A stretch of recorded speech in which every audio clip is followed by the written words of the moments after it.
하나님께서 우리에게 주시는 말씀은 요한 1서 1장 4절에서 10절까지 말씀입니다. 우리가 이것을 쓰면 우리의 기쁨이 충만하게 하려 함이라.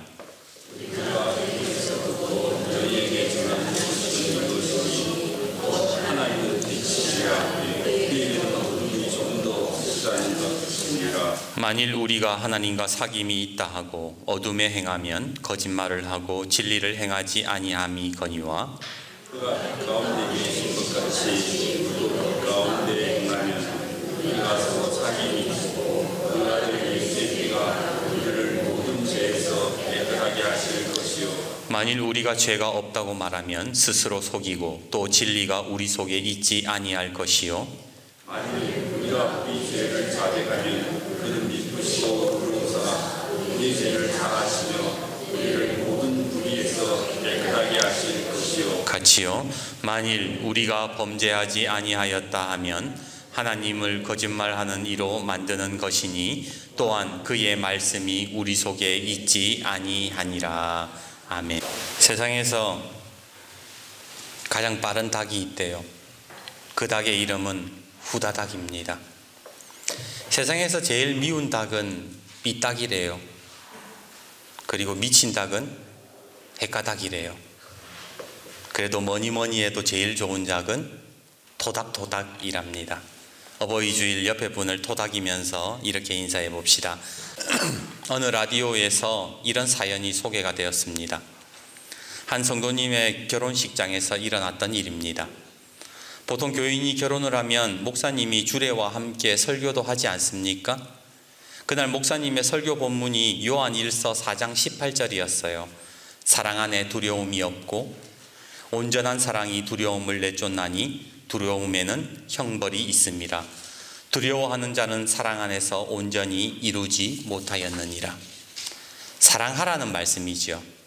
그런데 성경 봉독을 하는 사람이, 사회자가 요한 1서의 말씀을 요한복음으로 착각하는 바람에 요한 1서 4장 18절을 읽어야 되는데 요한복음 4장 18절을 읽은 거예요.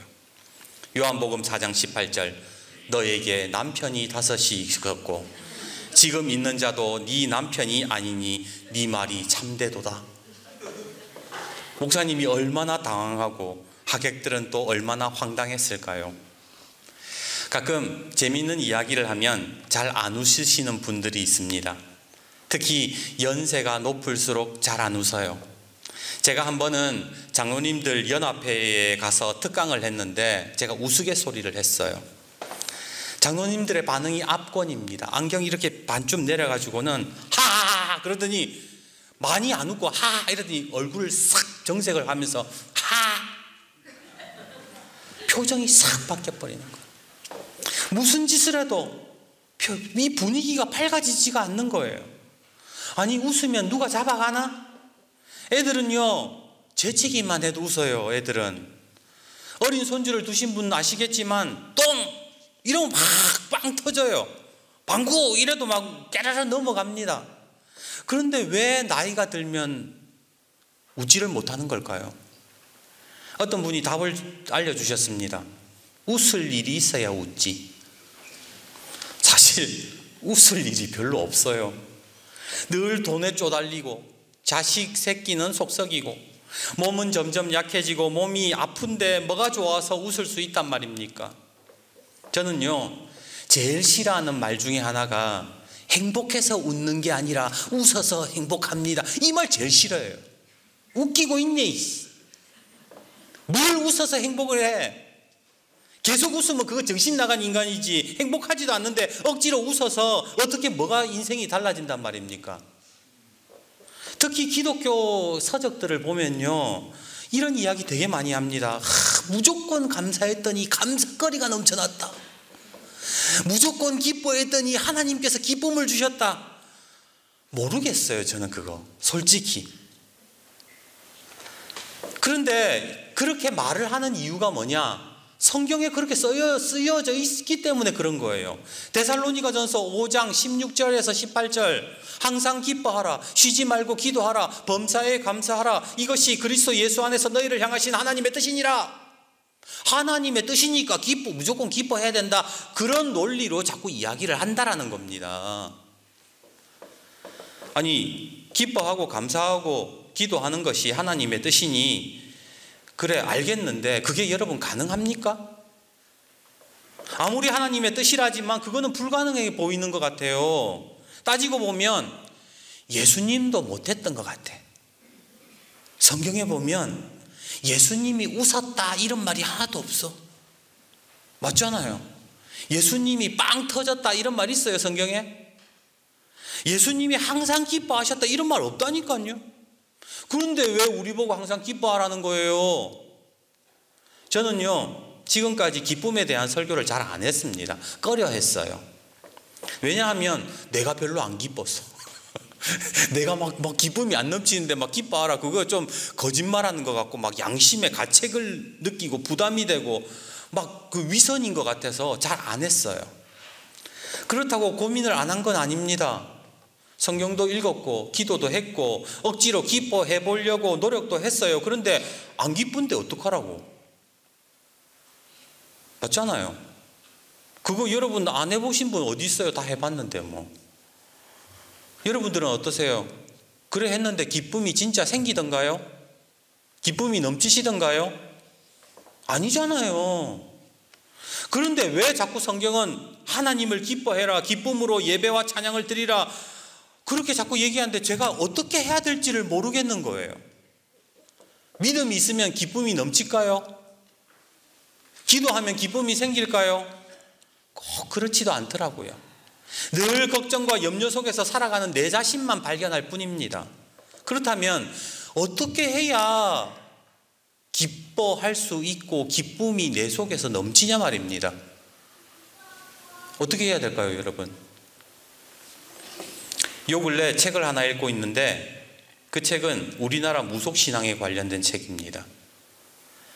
목사가 무슨 무당책을 읽나 이렇게 생각하실지 모르겠는데 우리나라 무속신앙의 역사에 관련된 기록을 다룬 책이에요. 각설하고 여러분 무당이라고 할 때에 그 무자 한자가 어떤 글자인지 아세요? 무라는 글자는 여기 하늘 위에 하늘이 있어요. 한일자로 하늘이 있고 그 아래에 땅이 있어요. 그리고 그것을 이어주는 기둥이 있어요. 그러니까 하늘, 땅 이어주는 기둥 그리고 양옆으로 사람 인자가 있어요. 그게 무자라는 글자예요. 근데 이게 무슨 뜻이냐면 하늘과 땅이 이어져서 사람들이 춤추는 게 무속이다 이런 말이라는 겁니다. 흔히 사람들이 구판에 뛰어다니는 무당을 보고 저거 신들렸다 그런 말 하지요. 신들렸다는 말 하잖아요. 신들렸다는 말은 신이 뭐예요? 들어왔다는 거예요. 그러니까 춤을 추는 그 굿하는 무당한테 신이 들어왔다는 말이에요. 그리고 신이 들어온 무당은 평소와는 다르게 구판에서 신나게 춤을 춥니다. 그런데 이 신난다라는 표현이 뭐냐면 한자로 신신자를 써서 신이 나온다라는 뜻이라는 거예요. 그러니까 무당은 귀신이 들어왔다가 나오는 과정에서 굿을 하는 거예요. 그런데 책을 보다가 문득 이런 생각이 드는 겁니다. 신나려면 신이 들어와야 되겠구나. 신나는 인생을 살려면 하나님의 영이 들어와야 되지 않을까라는 생각이 들었던 거예요. 어디 목사가 설교 시간에 불경스럽게 무당 이야기를 해 그렇게 말씀하실지 모르겠지만 크게 다르지 않아요. 다른 점이 있다면 무당은 귀신을 섬기고 우리는 하나님을 섬긴다는 것이지 사람에게서 신이 나는 것, 기쁨이 있다라는 것은 방식은 같다라는 겁니다. 예를 들어 볼까요? 이사야 61장 1절에 보면 이렇게 말씀을 시작합니다.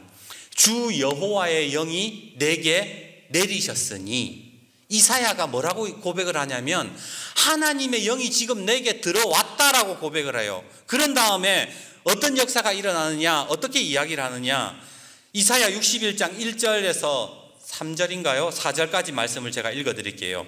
주 여호와의 영이 내게 내리셨으니 이는 여호와께서 내게 기름 부으사 가난한 자에게 아름다운 소식을 전하게 하려 하심이라.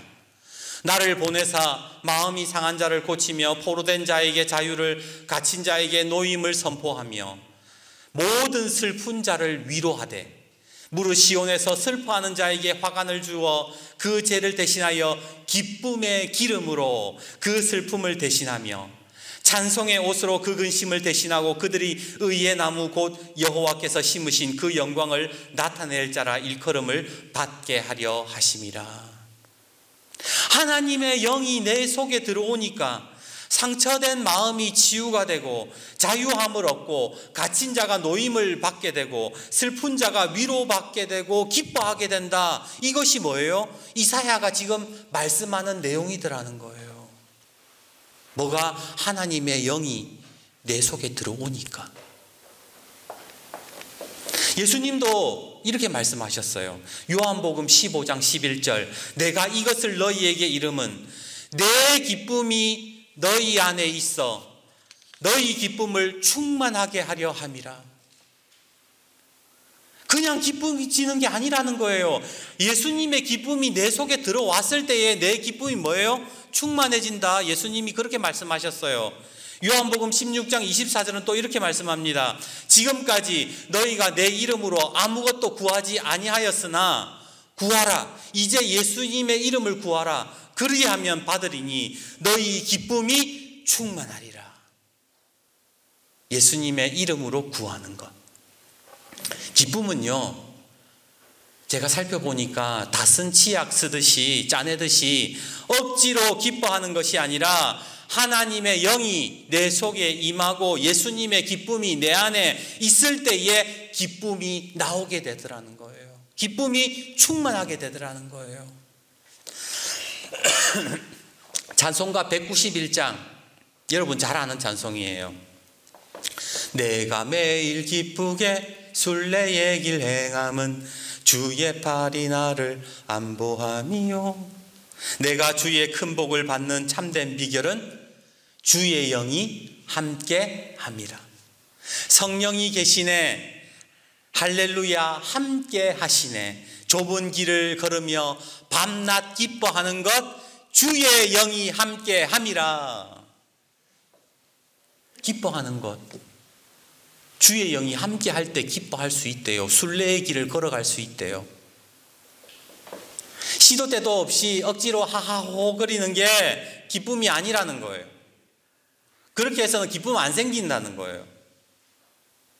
예수님의 얼굴을 구하고 예수님이 내 안에 들어와 계실 때에 그 기쁨이 충만하게 되고 그 충만함이 넘쳐 흘러서 기쁨이 드러나게 되는 거예요.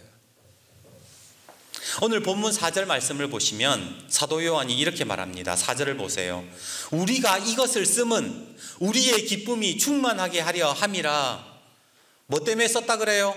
기쁨이 충만하게 하려고 지금 요한 1서 1장의 말씀을 썼다라는 겁니다. 기록했다라는 거예요.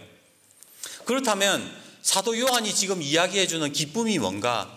기쁨이 생길 수 있는 그 방법이 뭔가? 이것을 알아보기 전에 우리는 먼저 요한 1서의 상황, 이 요한 1서가 기록되었을 때의 시대적 배경을 우리는 좀 알아야 돼요. 어떤 시대적 배경이 있었냐면 예수님이 승천하시고 난 이후에 이 기독교 역사에 이 로마 황제, 로마 이 압제 시절에 큰 박해가 4번이 있었어요. 총 4번이에요. 첫 번째가 AD 30년, 예수님이 승천하시고 난 다음에 30년 후에 예루살렘에 있었던 박해입니다. 그때 스데반 집사가 순교했어요. 온 유대인들이 온 전 세계로 사방으로 흩어졌습니다. 이때만 해도요, 박해는 예루살렘 안에서만 있었어요. 두 번째 박해는 AD 49년 글라우디아 칙령으로 시작이 되었습니다. 로마 안에서는 예수 믿으면 가만히 안 놔둬? 예수 그 이상한 이단인 것 같아. 안 돼. 이때부터 로마에서도 유대교가 박해를 받기 시작했어요. 기독교가. 유대교가 박해받은 게 아니에요. 세 번째 박해는 예수님이 승천하시고 난 이후에 AD 64년에 네로 황제의 박해입니다. 여러분들도 잘 아실 거예요.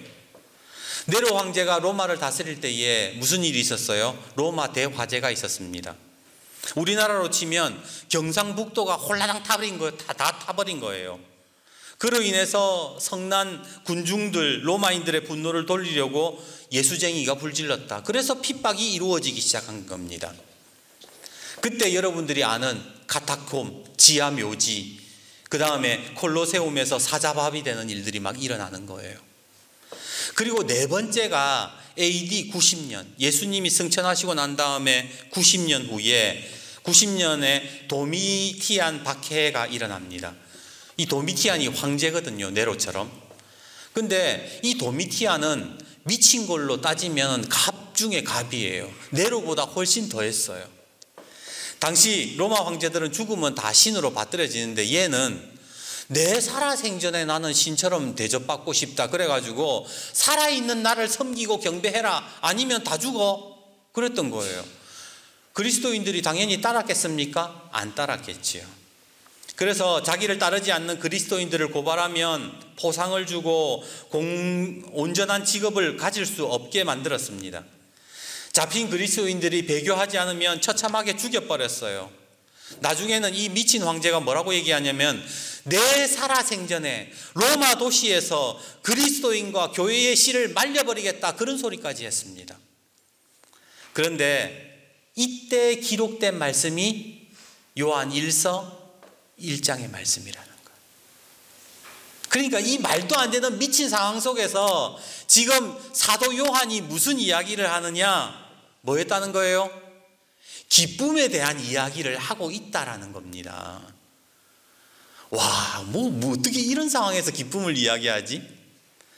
코로나 시절 우리가 교회 모임 금지했잖아요. 주일에 공무원들이 교회에 와가지고 저 뒤에서 감시하고 성가대 서는지 안 서는지 막 감시하고 그랬잖아요.